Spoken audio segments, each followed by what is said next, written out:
Bonjour et bienvenue dans ce nouveau numéro de Tout Trail. Cette semaine, on fait un point actu sur le Grand Raid, à moins d'un mois de l'épreuve.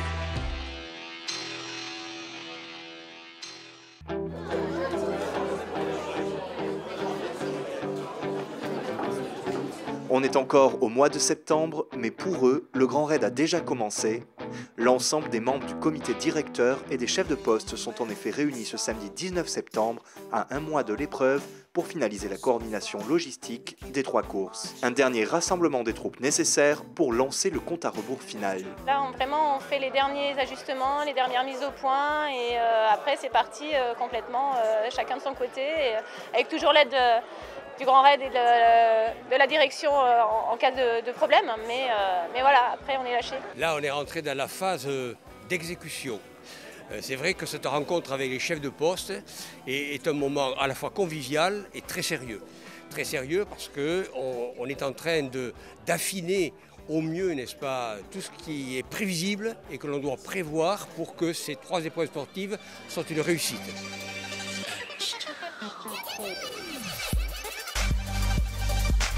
En théorie, pas ou peu de changements pour les parcours et les postes de ravitaillement par rapport à 2014, sauf qu'en réalité, rappelez-vous, le parcours de la diagonale de l'année dernière avait été modifié à la dernière minute à cause d'un effondrement sur le sentier du Taïbit qui avait empêché les coureurs de rejoindre Mafat par ce col mythique. Le parcours de 2014 avait donc été rallongé de quelques kilomètres en passant par le gîte du Piton des Neiges, le gîte de Bellouve et Elbourg. Pour que le parcours retrouve son tracé normal en 2015, il fallait que le passage du sentier du Taïbit soit sécurisé, c'est chose faite depuis la mi-septembre. Nous avions l'année dernière refusé de faire passer 2000 personnes parce que nous n'avions pas l'assurance que cela pouvait se faire en toute sécurité.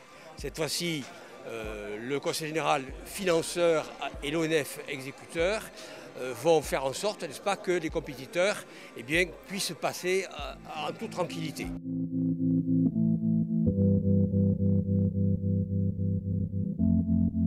Un autre changement majeur, la disparition du poste de halte-là. Situé depuis 3 ans au-dessus de la rivière des Galets, à côté du sentier de bord qui remonte en direction de Dodane, il a été supprimé pour des raisons logistiques. Au 130e kilomètre, soit à plus des 3/4 de la course, le stade de Halte-là accueillait l'un des 2 postes les plus importants de l'itinéraire avec celui de Sillaos. Les coureurs pouvaient s'y ravitailler, s'y reposer et bénéficiaient également de la présence de tous les corps médicaux.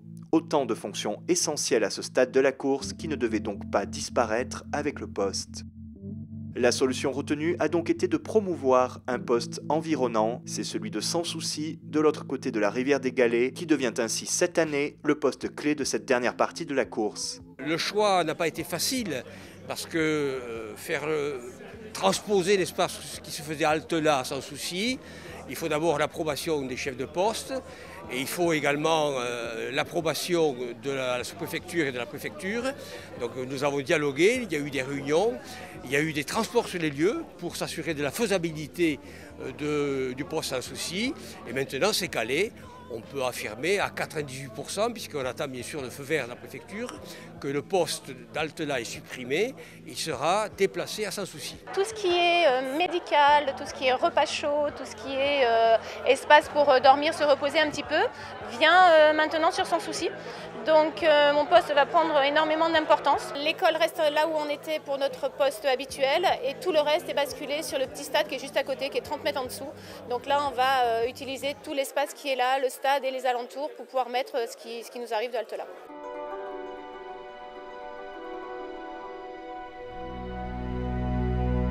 Il y a toutefois une chose qui ne sera pas rapatriée à Sans Souci, c'est la distribution des sacs d'assistance. C'est au poste de Tête Dure, au Maïdo, 10 km avant Sans Souci, que les coureurs pourront récupérer les affaires qu'ils auront préalablement confiées à l'organisation avant le départ. On a un problème quand même de territoire. Il n'est pas extensible et on ne veut pas non plus tout boucher. Donc on préfère le faire en amont, c'est 10 km avant. Qu'on prenne un t-shirt avant ou après, c'est pas grave. Pour le reste, tout devrait se dérouler comme lors des 2 précédentes éditions. La différence viendra désormais des sportifs eux-mêmes, avec cette année pas mal de changements au niveau des têtes d'affiche nationales et internationales. On vous en reparle très prochainement dans Tout Trail.